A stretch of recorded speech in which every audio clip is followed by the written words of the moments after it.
कूष्मांडा माता। जय माता दी। सुरा संपूर्ण कलशम रुधिराप्लुतमेव च दधाना हस्त पद्माभ्याम कूष्मांडा शुभदास्तु में। माँ दुर्गा जी के चौथे स्वरूप का नाम कूष्मांडा है। अपनी मंद हल्की हंसी द्वारा अंड अर्थात ब्रह्मांड को उत्पन्न करने के कारण इन्हें कूष्मांडा देवी के नाम से अभिहित किया गया है। जब सृष्टि का अस्तित्व नहीं था, चारों ओर अंधकार ही अंधकार परिव्याप्त था, तब इन्हीं देवी ने अपने ईर्ष्यत हास्य से ब्रह्मांड की रचना की थी। अतः यही सृष्टि की आदि स्वरूपा आदि शक्ति हैं। इनके पूर्व ब्रह्मांड का अस्तित्व था ही नहीं। इनका निवास सूर्य मंडल के भीतर के लोक में है। सूर्य लोक में निवास कर सकने की क्षमता और शक्ति केवल इन्हीं में है। इनके शरीर की कांति और प्रभा भी सूर्य के समान ही देदीप्यमान और भास्वर है। इनके तेज की तुलना इन्हीं से की जा सकती है। अन्य कोई भी देवी देवता इनके तेज और प्रभाव की समता नहीं कर सकते। इन्हीं के तेज और प्रकाश से दसों दिशाएं प्रकाशित हो रही हैं। ब्रह्मांड की सभी वस्तुओं और प्राणियों में अवस्थित तेज इन्हीं की छाया है। इनकी 8 भुजाएं हैं, अतः ये अष्टभुजा देवी के नाम से भी विख्यात हैं। इनके 7 हाथों में क्रमशः कमंडलू, धनुष, बाण, कमल पुष्प, अमृतपूर्ण कलश, चक्र तथा गदा है। 8वें हाथ में सभी सिद्धियों और निधियों को देने वाली जप माला है। इनका वाहन सिंह है। संस्कृत भाषा में कूष्मांड कुम्हेड़े को कहते हैं।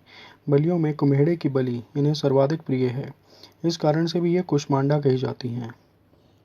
नवरात्र पूजन के चौथे दिन कूष्मांडा देवी के स्वरूप की ही उपासना की जाती है।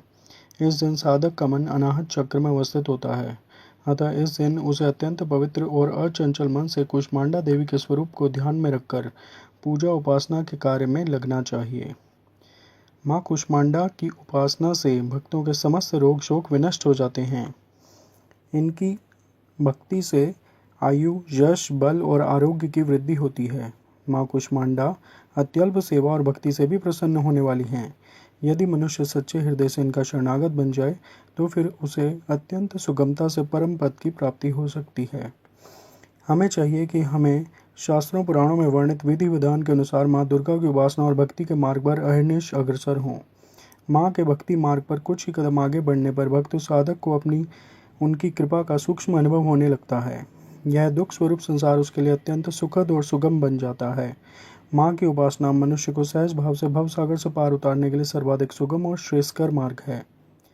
माँ कूष्मांडा की उपासना मनुष्यों को आदियों व्याधियों से सर्वथा विमुक्त करके उसे सुख, समृद्धि और उन्नति की ओर ले जाने वाली है। अतः अपनी लौकिक पारलौकिक उन्नति चाहने वालों को इनकी उपासना में सदैव तत्पर रहना चाहिए। बोलिए कूष्मांडा माता की जय। जय माता दी।